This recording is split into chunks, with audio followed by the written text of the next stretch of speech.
Alhamdulillah, saudara kamu, Mauro yang berbahagianya, kamu acara pelana adat di Kampung Dilingki, Banda Aceh. Jadi mudah-mudahan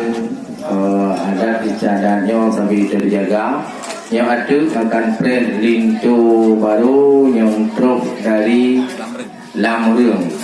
Alhamdulillah, Allah tak puja yang po alamnya Bandung sinana rakan sidara sidih ngan sino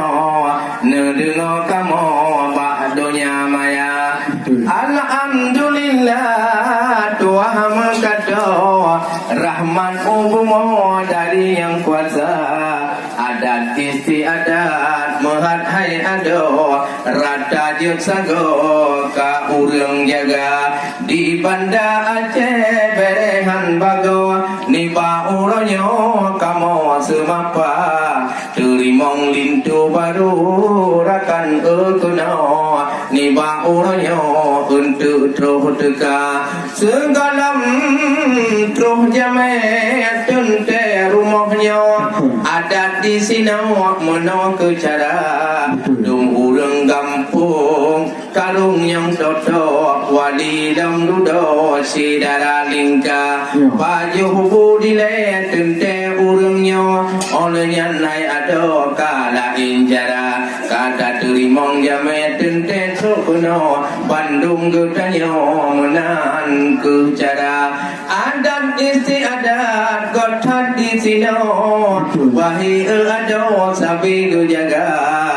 karena adat Aceh saheh tak kontrol tidih ngom sino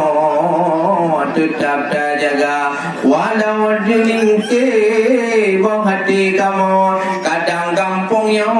naton kota tetapi adat hana mengganto mantong adat ro lagi yuh maja terus semangat rahmat mutampo juga orangnya bude sukses acara bahpi uroda kalat tadi tak idino yang penting hati gidanya lipi lagoina memang tak hayu ni ba uronyo dakalan bago na wartawan muda nyo wartawati dari han bago kadi kamera getanyo bakdonya maya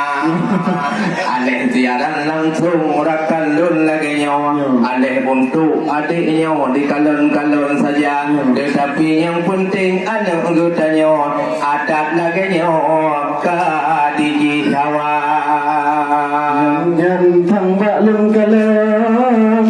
adik getanyo tengah rupat bak Instagram wahi saudara untuk menyerda upload dek tuan hashtag kamu grup sing sam lagu hai ada durasi nama